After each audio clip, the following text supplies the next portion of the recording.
Good evening and welcome to the CEO Show here on 1590 KLIV Radio. This is your host, Carl Guardino, CEO of the Silicon Valley Leadership Group and host of the CEO Show, here today for a live town hall at the Health Trust in San Jose with the Health Trust CEO, Fred Ferrer, and our mayor here in the city of San Jose, Mr. Sam Liccardo.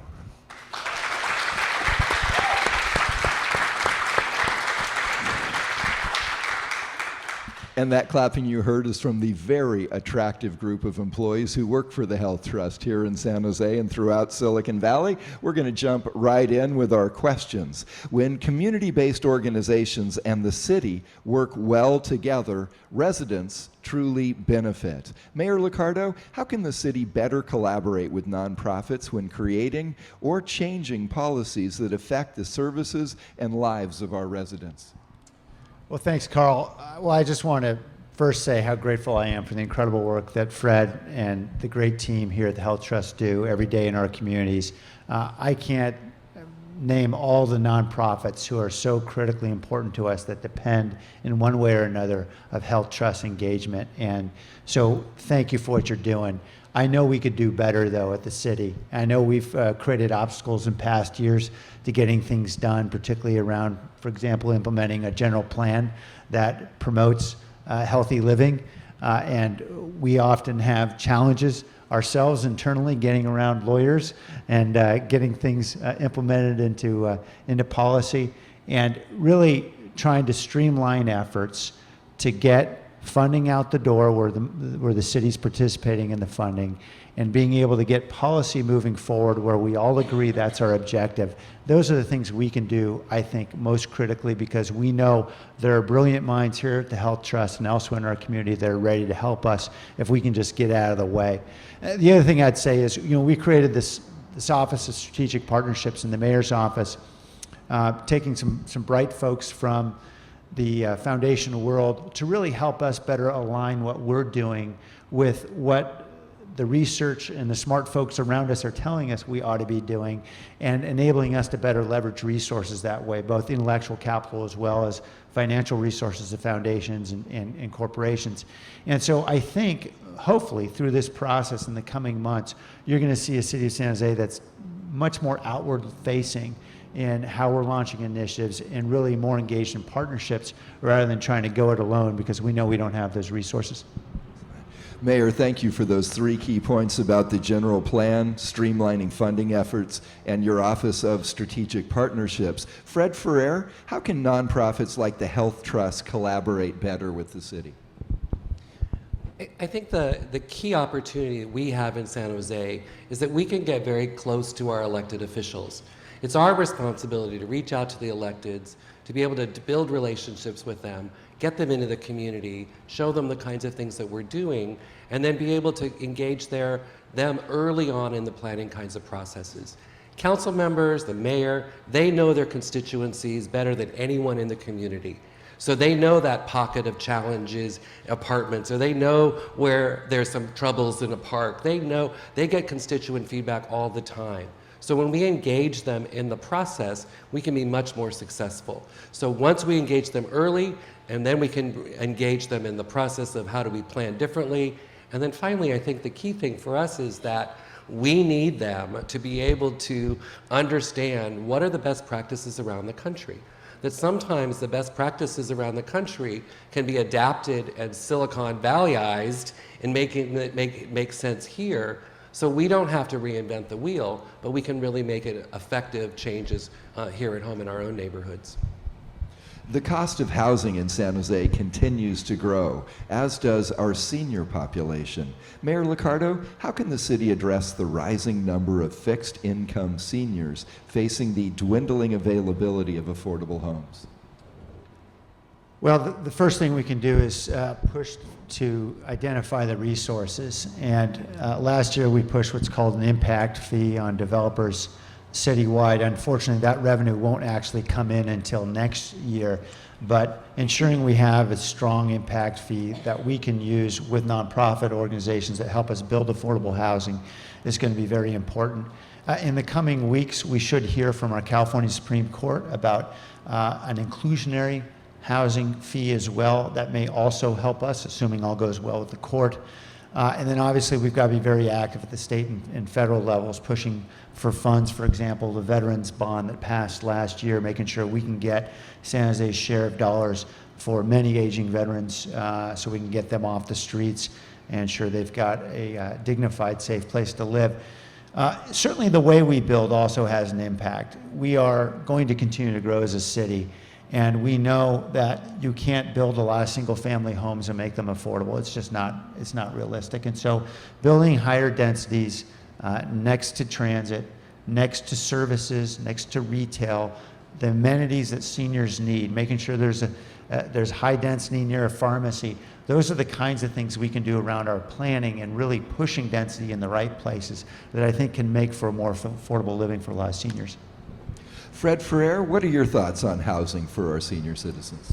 I think that to add to what the mayor said, we need to have a plan for how do we look at seniors and really be understanding that seniors want the same thing as everybody else. A livable community that's walkable, that's safe, that has good sources of transportation, that has food access close to where they live, and to be able to recreate, to be able to get to a park that's really designed for them to be able to have access. And who doesn't want those things? So we're really not talking just that seniors need to be treated differently. We just need to consider them as we do planning for all our community. Housing is a tough challenge for every population in this city. And so together, I think we can develop the plans that really look at seniors as just really an important part of the mix of the residents here in San Jose. With senior citizens being the fastest growing population in San Jose, the need to provide them with proper nutrition is also growing. The city has played a critical role in providing senior meals at the city's senior centers. Mayor Liccardo, how will you continue to support and expand this essential service? Well, a lot of props go to the Health Trust on this one because we were cutting our funding for senior nutrition programs during the Great Recession and really looking at the potential elimination of the program if Health Trust hadn't stepped in to really help us find a model that was feasible to at least enable us to maintain some semblance of a program, which we're now finally starting to restore this year with on-site cooking at several senior centers. What we're learning really is that the food matters. The quality of the food matters enormously. And I certainly got an earful from plenty of seniors who told me they were not enthusiastic about having food transported into their center when it wasn't the right temperature, when the sodium levels are too high, that sugar, whatever issues they might have. We know we have a lot of diabetes with our seniors. So you've got to pay attention to the details, and we've got to get the food right, because if the seniors decide it's not right for them, they won't show up. They vote with their feet, and if they don't show up, it means they don't get the socialization, they don't get the access to the blood pressure monitoring and all the other services that might be available at a senior center. So we've got to be really focused on making sure we get the food right. And the good news is we'll have some money in the budget to do a little better this year. Fred Ferrer, what are some programs from the Health Trust that support healthy meals for seniors and healthier food choices for our communities in general? Well, we've always been the most excited about our Meals on Wheels program. We serve over 600 seniors every single day throughout the Santa Clara County, from Palo Alto to Gilroy. And so that signature program of the Health Trust has been with us for all 19 years of the Health Trust, and we just have more and more need and less resources to be able to provide for that. But Meals on Wheels is a critical component to senior nutrition in Santa Clara County, and specifically in San Jose, especially in those vulnerable neighborhoods where seniors are really frail, elderly, and isolated. But we also have a lot of really exciting programs going on at the Health Trust around our food access programs. Our corner store revitalization, where we know that low-income communities are going to those corner stores. If they don't have healthy options, fresh food, they can only buy what it's available to them. So we want to make sure that we really revitalize our corner stores. Our fresh carts, we want our residents to be able to sell whole produce in their neighborhoods and be able to make a business out of that, really increase access to fresh fruits and vegetables. And nutrition education. We know that people don't just buy things on their own. They need that education. And so we have our health educators out there doing nutrition ed, talking about kind of what's the latest on how do you buy food on a budget? How do you really understand good nutrition? Be able to feed your families in more healthy ways. So I think there's lots of exciting things happening in our city around improving food access And then we're looking at a plan right now to say, where are the problems? Where are people not getting food access? And when we get that plan together, we're going to bring it to the city and work together to be able to say, there should be no food swamps or food deserts in San Jose. Everyone should have access to healthy food. Let's stay on the topic of nutrition for a moment. The Health Trust generously supports the Silicon Valley Leadership Group's Salad Bars for Schools initiative. Thank you again, Fred, for that support. This has been a partnership with State Superintendent Tom Torlakson. Fred, why is the Health Trust so highly committed to salad bars for underserved schools? Well, for us, it's almost a no-brainer. If a kid grows up eating a healthy salad as a regular part of their school day, that's a lifelong habit that they can be able to take with them as they leave school. You eat what you have access to. And so if we can have fun, exciting, nutritious, good tasting salad bars at every school in our community, kids just grow up with that and that becomes the norm. I think it's also a cost-effective, practical solution to being able to get fresh produce to children every single day of the school year. So we're very excited about the salad bars in the schools program, and we hope that every school in Santa Clara County, it's just norm to know that you're going to have a salad bar in your school and you're just going to grow up with it and start that lifelong habit. I think it's important for me to take an enormous amount of credit here because as I recall that Lamb research run that you have every year, Carl, to raise money for this effort, I became the first mayor in San Jose history dressed as a giant carrot in order to promote that effort. And so I deserve some props on that. Thank you.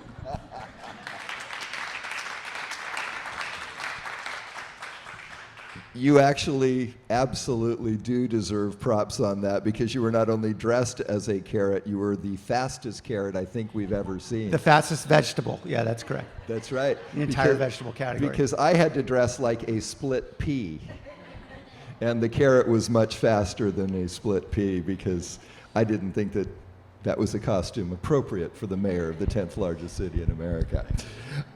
But let's just give an epilogue there. Because of the Health Trust on that Salad Bars for Schools initiative in partnership with Superintendent Torlakson and the leadership group, just in the first 2 years, that has placed 120 salad bars in 120 primarily underserved schools, 78,000 kids throughout Silicon Valley.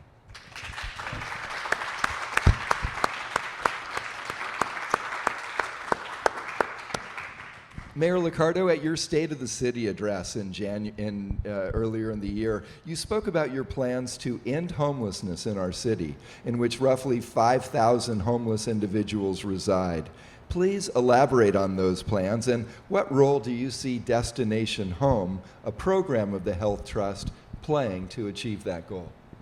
Well, thanks, Carl. Destination Home was launched a few years ago, really incubated here at the Health Trust, and I know Jennifer Loving is here, runs the show, and they've been critical for helping the city, the county, and all the nonprofits essentially learn how to swim in our own lanes, because for so many years we were all tripping over each other, chasing grants, really a lot of duplication of services in some cases, and that was leaving huge gaps in other places.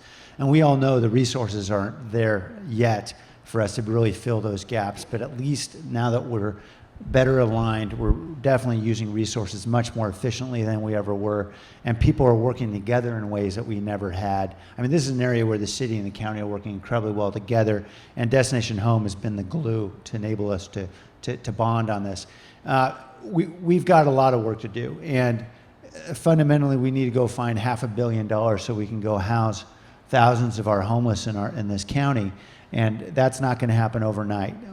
The way we're going to try to eat this elephant in several bites is, I think, starting with the most critically needy homeless, those who have the greatest indicators of need. We know that certainly housing the chronically homeless will both do them an enormous amount of good and also save a lot of our public services enormously in terms of emergency rooms and jailhouse visits and police and fire response. And so the effort that Destination Home has led so far, housing, I believe, is 840 of our most chronically homeless, is really critical in that effort. We need to scale that effort, and that's where I want to be focused. We've been in a lot of conversations with the Veterans Administration, hoping that we'll be able to push some additional VASH vouchers here regionally. We're working on a lot of temporary solutions, such as micro-housing and safe parking, that will be rolling out in the next 2 to 3 months. These are solutions that are going to help us, for example, by converting some motels to apartments, get 70 or 80 people off the street at a time. It's not going to solve 5,000, but we need a lot of solutions like this, and we'll keep pushing with the support of the Health Trust. Mayor, thank you for taking on such an important issue that impacts all of us. Fred Ferrer, what are the top priorities of Destination Home when addressing the homeless challenges in San Jose and throughout Santa Clara County? Again, the goal for Destination Home is that no one lives outside. And I think we have to always come back to that fundamental belief that no one lives outside. The cost study that was recently released shows the enormous cost that the county, the city, all the municipalities are spending on the cost of homelessness, and it's keeping those people not housed. So we're spending a lot of money, but we're not solving the problem. So as the mayor said, we need to raise dollars. We need to raise dollars for the solutions, and there are multiple solutions. But I think also we need to serve the person. We need to be able to serve individual people, meeting their needs, whatever they may be. Because the face of homelessness is not just one stereotypic person. It's a lot of different cases. And we need to make sure that the systems serve the people don't serve the systems. So those are the things that we in Destination Home are going to be working on, raising a heck of a lot of money, really understanding what the best solutions are, and how do we take a long-term approach to being able to solve this chronic and persistent problem that we in the Valley believe, with the innovation of Silicon Valley, we should be able to do a better job and be able to be really a beacon for the nation around how do you do this in an urban setting. Well, Fred Ferrer, my hat is off to you and your colleagues here at the Health Trust, and Jennifer Loving at Destination Home. The work you're doing is truly the Lord's work, and I'm amazed by the breadth and width of services that you provide at the Health Trust. Let's talk about one more of those, Fred Ferrer. Would you tell us about the Health Trust's efforts to fluoridate the San Jose Water Company's water system? So the Health Trust is the largest pediatric dental provider in Santa Clara County. We see more low-income kids in pediatric dental care than any provider in the county. And so because of that, we see firsthand the state of children's mouths. And we have an oral health crisis in our valley. It's one of those silent crises because people that don't really see it if you don't have children, or if you don't have children impacted in this way. And to solve the oral health crisis, you need 3 solutions. One, you need access. You need to be able to get to a dentist. So if you have Denti-Cal, you have government insurance, you've got to be able to go to a dentist that'll take that insurance. Secondly, you need education. Parents and families need to know good oral health education. And the Health Trust, as a provider of dental care for pediatrics, is the largest provider. We do that, both in San Jose and in Sunnyvale. We also provide an enormous amount of oral health education and screening, where we're actually working in homes and child care centers and schools, really being able to talk about how do you have a healthy mouth. But finally, one of the greatest solutions of public health solutions in the last century is community water fluoridation. And so the Health Trust has been dedicated to making sure that this third leg of the stool becomes reality. San Jose, being the largest city in the country without water fluoridation, is just a real embarrassment to the rest of the nation, while the richest community in the country should not have the most basic public health intervention for its most low-income children. And so we've dedicated our work to being able to say, what's it going to take to get fluoride into San Jose? We've worked with Santa Clara Valley Water District. They're on board. Their system is being fluoridated. We should see that system, the wholesale system, coming on in 2017.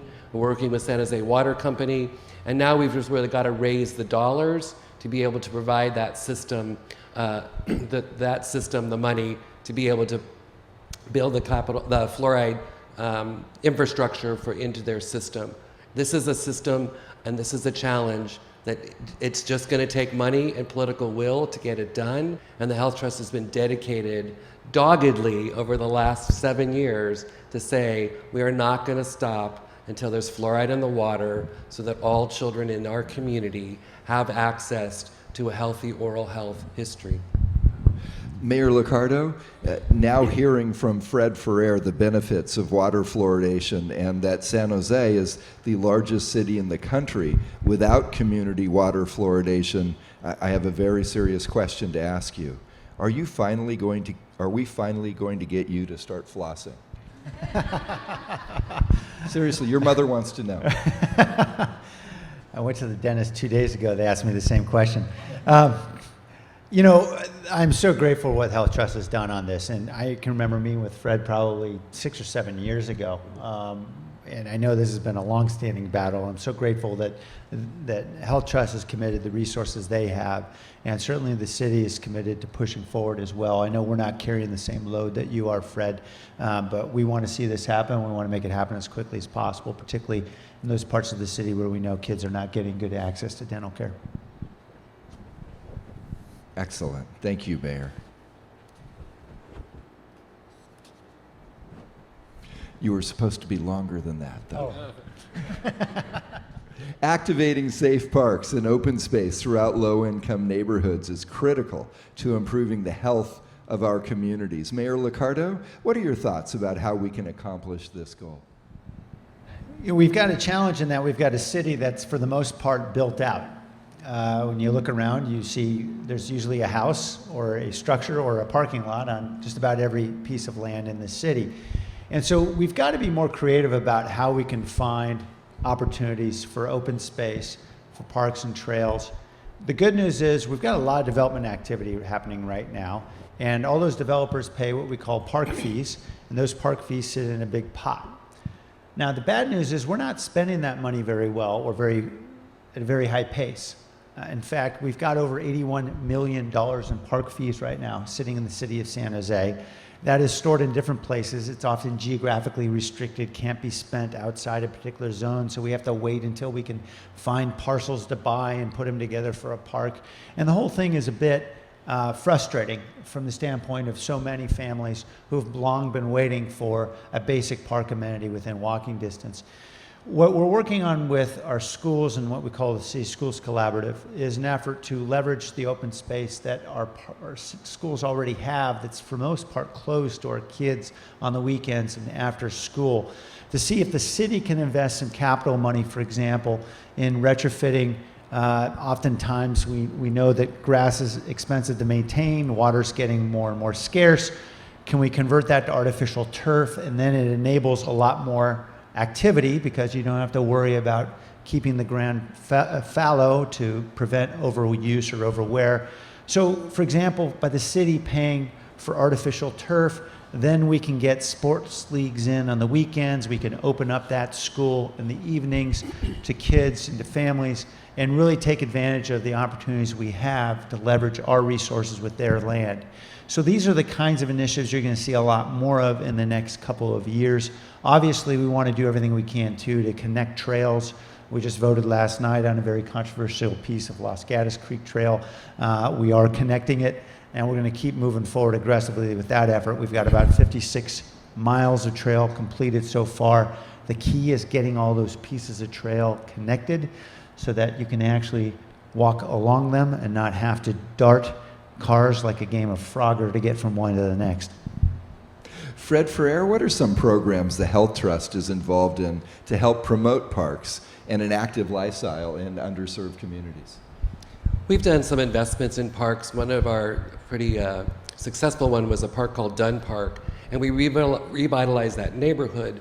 We basically went out into the community and asked the residents in a 1 mile radius, what do they want to see their park like? What are the services they want? What are the uses they want? What are the challenges with that park? Then we engage the city to be able to talk about, let's get code enforcement out there. Let's look at transportation. Let's look at those issues that the residents know and that they can have, with partnering with the city, they can solve. We also partner with Alum Rock School District in doing the capital investment around a fit zone, having outdoor equipment that lots of folks have access to. As the mayor said, using school district property, we put the money in to pay for the equipment. Then that becomes a place where residents in the neighborhood can use that during the weekends and when school's not in session.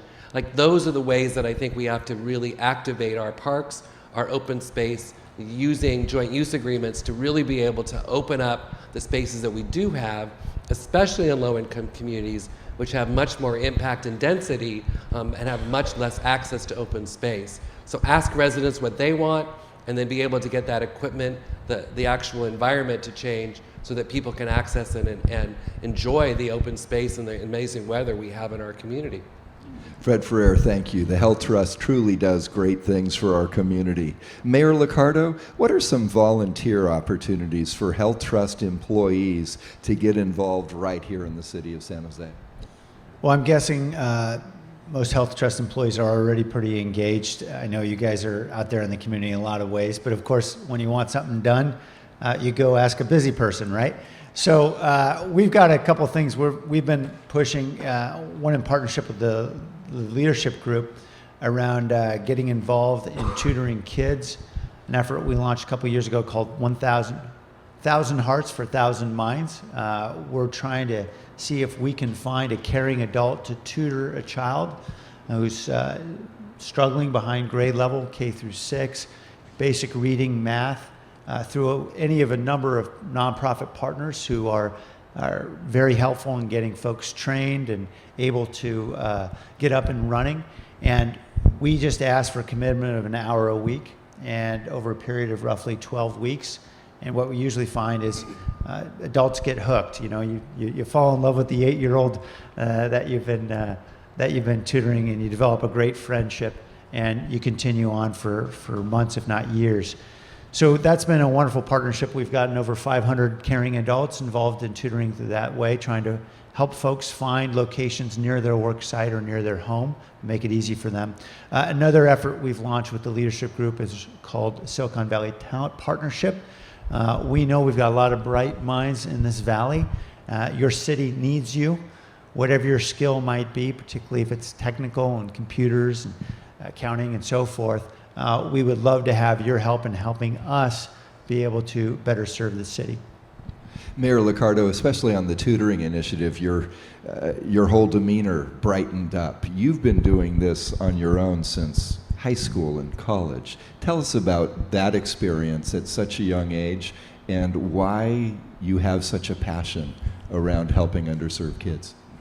Well, so much of what we do in our lives, let's face it, many of us are office dwellers, myself included, and you don't have as great an opportunity to see the impact of whatever your work is in someone else's life. And you can get that impact so directly when you're engaging with a child who's struggling and you're helping them. And usually it's amazing. Just an hour a week can have a huge impact on a child who is just behind grade level and getting up to speed. We see the data is incredible. I know Carl often brags about the fact that the time that he was working with reading partners, within a year he had a third grader reading Dostoevsky in the original Russian. And that was pretty impressive work. That's the kind of impact we can all have, even with minimally trained tutors like Carl. Mayor Liccardo, thank you. And Fred Ferrer, you do so much for this community. Do you add volunteerism on top of that? And if so, in what form? Yeah, I agree with the mayor. If you want something done, you give it to a busy person. I have a real strong commitment to early childhood still. I love the work I still get to do in that area. I still teach. I sit on 2 different charter school boards where I'm really looking at elementary schools and making sure that we can still make a difference in the lives of young children in elementary school, where if you can change that trajectory, you really can make a kid able to get to college. And I'm working on a new effort, volunteering with my cousin, who's working on a middle school charter program to work with kids who are in the juvenile justice system.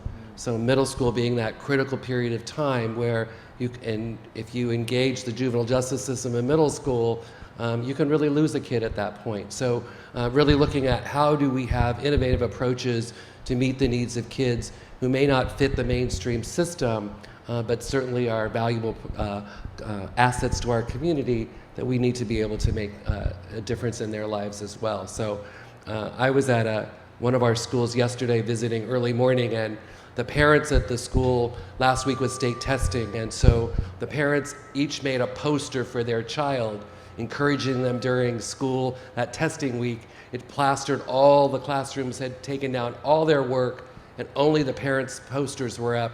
And one of the posters says, "Remember, the university is waiting for you," right? In a third grade classroom. And I'm like, that's why I get to volunteer, is to be able to be a part of a system that says there's hope for everyone and everyone should be included in that promise.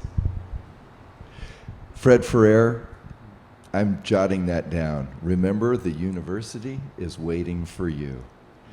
Health Trust CEO Fred Ferrer, San Jose Mayor Sam Liccardo. We're now going to go into what we call our lightning round on the CEO show here on 1590 KLIV Radio. And we're going to start, Mayor, with you, and we'll rotate back and forth. Mayor Sam Liccardo, what is your favorite healthy snack? Does cheeseburgers count, Fred? Okay, I'll go with salads. I do like salads. A bacon salad for the mayor. Fred Ferrer, oh, go ahead, Mayor. With a burger on the side. Fred Ferrer, favorite healthy snack? Mine is Winchell's Donuts. No, almonds for sure. But I have to say publicly, I have to give the mayor credit. He and I have been working on a goal for health for a while now, and the mayor has given up Diet Coke. There's a lot of treatment it took me to get to that. My work is done here. Yeah. There's a caveat to that. He actually only gives it up while he's sleeping. Yeah. Because he used to have it pumped into his arm with an IV drip system. You gave up Diet Coke? I did. Oh, for 3 weeks, clean and sober. That's right. Wow. Could you send me your excess supply? Because I haven't given it up. Mayor Liccardo, Twitter or Facebook? Facebook. Facebook. Politician can't keep it to 140 characters. That's too much. Hard. Oh, come on. You come across more than 140 characters every day as a politician. Fred Ferrer, your favorite park in San Jose? Beback Park in the Gardner District. Okay. Mayor Liccardo. Bakesto. It's close to home. Mayor Liccardo, what would you buy from a thrift store? It looks like that suit.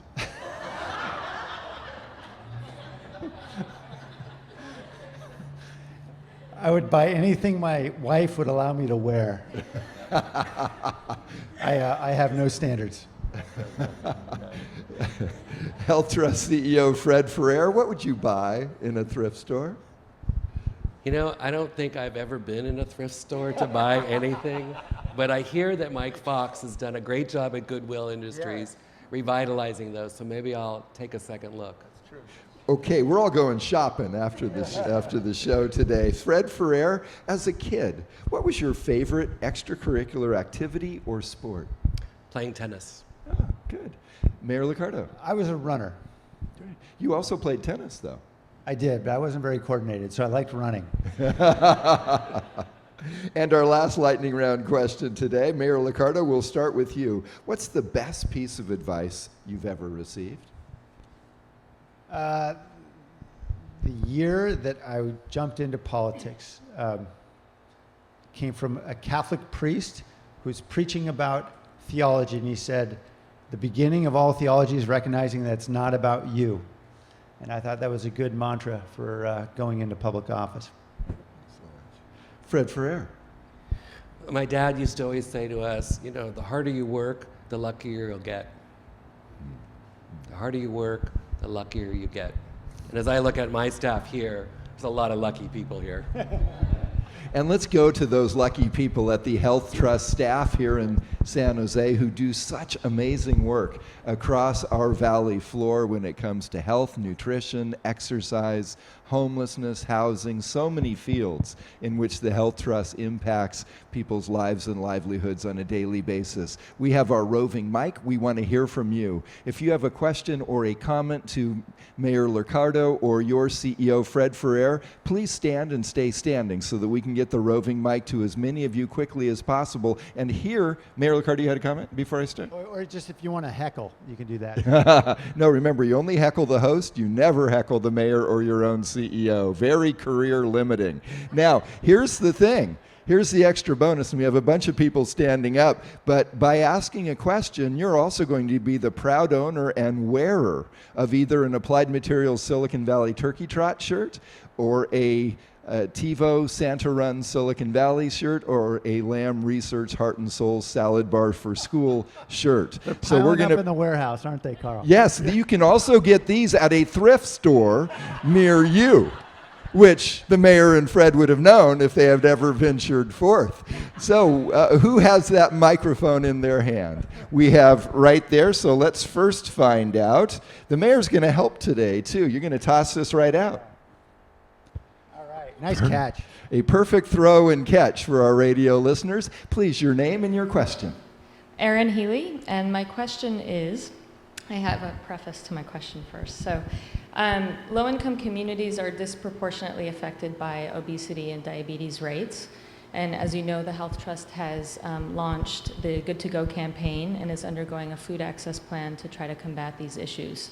What can the city do to support our food access plan and our Good to Go campaign, which includes a Healthy Corner Store program and the Fresh Carts mobile produce vending? Thanks for the question. What we have done, we've contributed a small amount of money. I know that Fred's really done the heavy lifting on that. We made small amount in support, and increasingly we can get out of the way. I think that's really the critical thing. I know permitting is often a challenge, particularly for the mobile cart vendors. Really appreciate the Health Trust work in helping us revise our ordinance. We're still working through some kinks in that issue, but I'm hopeful what we're going to have is something that's very easy, particularly for non-English speakers, to be able to get through the process quickly and get out there and start their business, or in some cases continue their business recreated with a more healthy option. I really, this is something that's perplexed me for a long time. I used to represent the downtown and east side district when I was a council member, and any opportunity we had to be able to convert a corner store to something other than a liquor store, I was thrilled to. We had a little money from redevelopment, and we converted one to a child care center, which was a highlight of my career, and then another one got converted to a gym. But if we can find other ways to make it financially feasible to get the food in there, I know you guys have been working on this a long time, and I'm grateful for what you guys have already done in Alma and so many other stores. I just hope we can replicate it. And sir, your name, please. Jose Rodriguez. And my question is, a lot of the clients we serve cope with mental health issues and need assistance. How can the city and the county better collaborate to improve the mental health of our city? As you know, the county is really the one that does the heavy lifting on health issues. There's a lot more we can do, certainly on the city side, to be supportive, particularly as we think about the interaction of so many residents with police officers and the mental health issues that interfere with an officer's ability to be able to calm someone down in a situation where there's maybe been an altercation or something of that sort. What is currently underway is an effort to expand what we call CIT training, crisis intervention training. We're seeing an awful lot of deadly incidents involving police-involved shootings or violence on officers around the country, not just in San Jose, really emanating because of our basic failure to deal with mental health issues. And so ensuring that we've got police officers who are better trained in dealing with those issues on the street is really critical.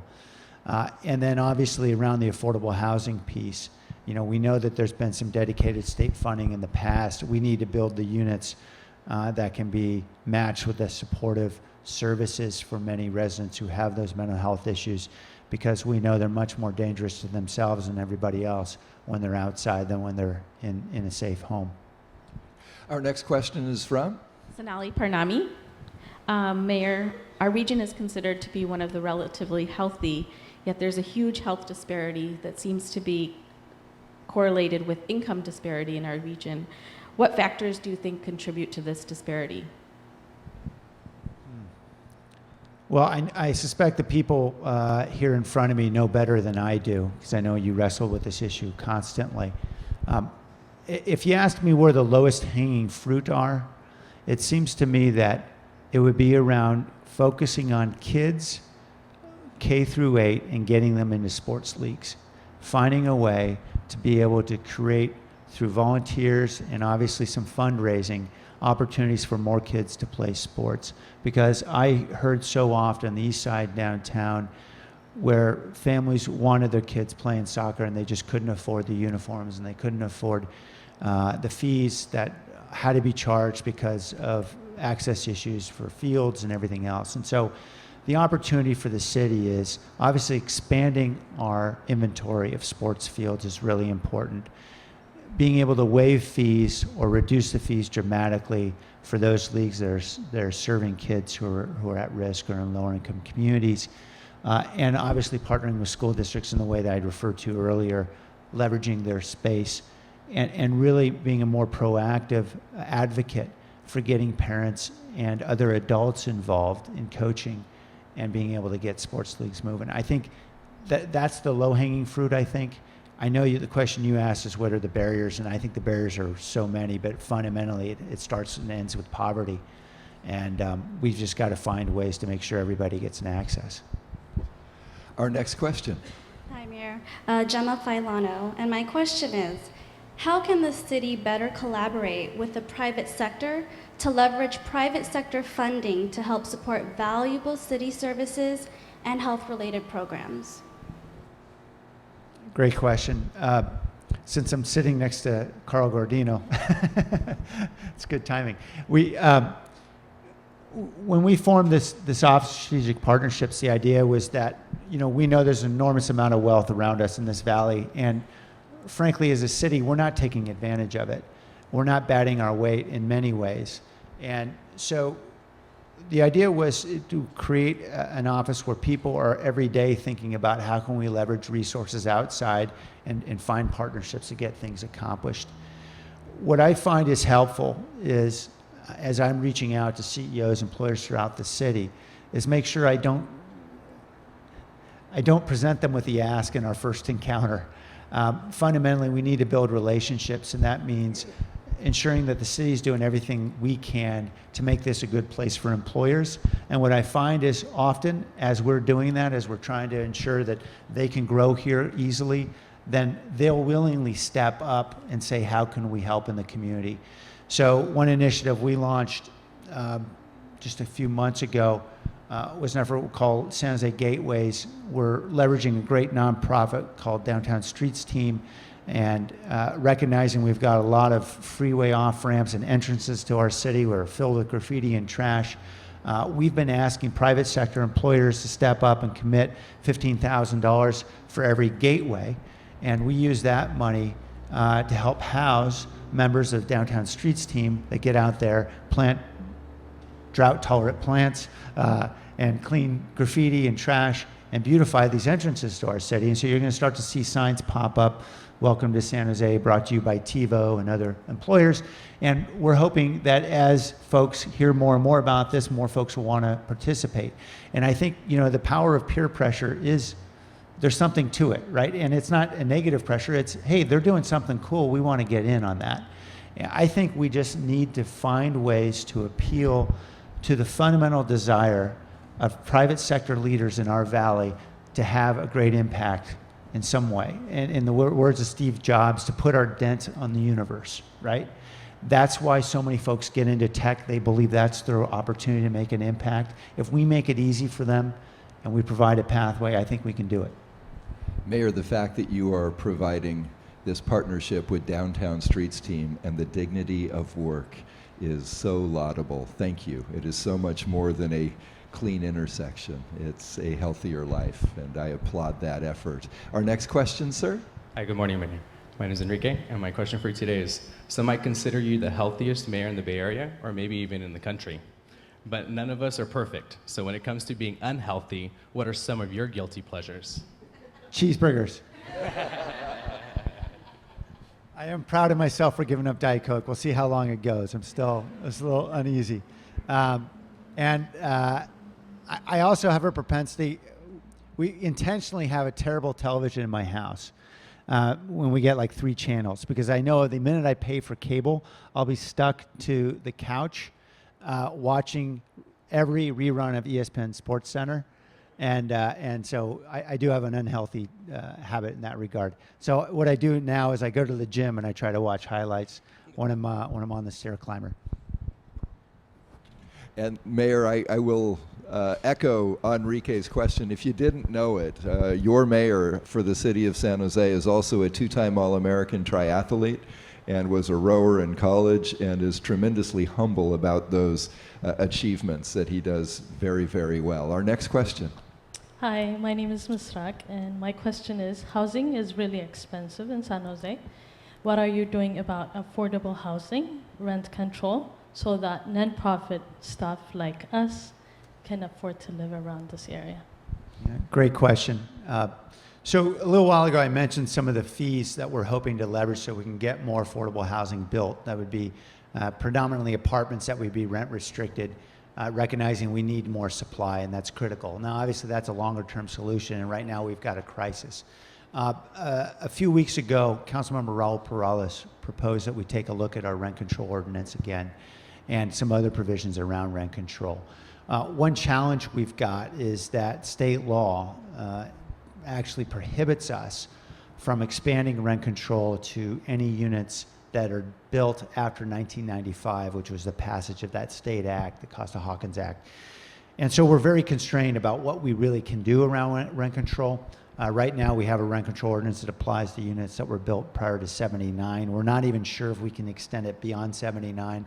So, you know, I put out the memo with several colleagues, Councilmember Carrasco and Councilmember Jones and others around, you know, let's take a look at a whole lot of different solutions, because it's not obvious rent control is the horse that's going to necessarily get us there. Let's look at it, see if there are options that we can do legally, and if so, then I'm certainly open to modifying the ordinance.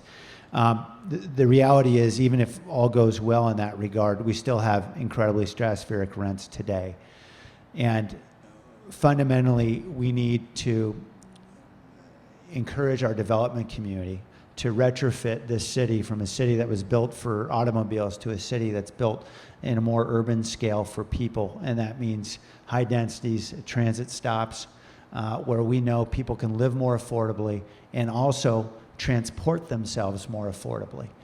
For the first time, we're actually seeing in downtown the same kind of behavior you're seeing in other big cities, which is people are giving up their cars, and because they know that they can get access to Uber or car share or bike share or transit or walk to work, and obviously live a healthier lifestyle and reduce their transportation share of their budget by a huge amount. In a lot of this valley, we're seeing as much as 25% of a household's income is being spent on transportation, and that's particularly for working class families. And so if we can get this, both the housing and the transportation right, we can do a lot around affordability.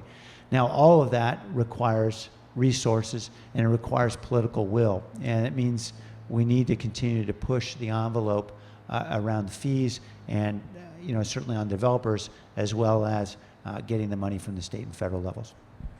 We have time for about 2 or 3 more questions here on the CEO Show, and our next question is from? Alejandra Herrera. Mayor Liccardo, what can we do to help you? Wow, thank you, Alejandra. Boy, nobody ever asked that. That's cool. Now I'm speechless. Well, his car needs washing. Boy, does it. You know, the reality is you guys are doing it every day. And, you know, I said this to Fred earlier. I'm just so incredibly grateful for the leadership role that the Health Trust plays in our community. There are countless nonprofits that depend vitally on you, and we depend vitally on those nonprofits because, as you probably have heard, your city, our city, is broke. And we would love to be better serving our residents, but we depend enormously on the work that you're doing. So thank you. Please keep doing it. We know it's not easy because we know there are lots of companies that are paying better than the nonprofit sector these days, and so I'm just very grateful for what you're doing every day. Alejandra, what a great question. Is there one more question here at the Health Trust? Why does Fred get off so easy? He hasn't answered a single question Does yet. anyone have a question about their last merit review or promotion? Glad we're out of time. Thank you so much, Carl. It's been a pleasure to be at the Health Trust under the capable leadership of CEO Fred Ferrer and their employees who are making such a difference in this valley. I want to thank, on behalf of 1590 KLIV, both the Health Trust and San Jose Mayor Sam Liccardo, who in just the first 5 months of office is already making such a difference, both in substance and in tone for our residents. Mayor Liccardo, thank you. Thanks, it's been fun.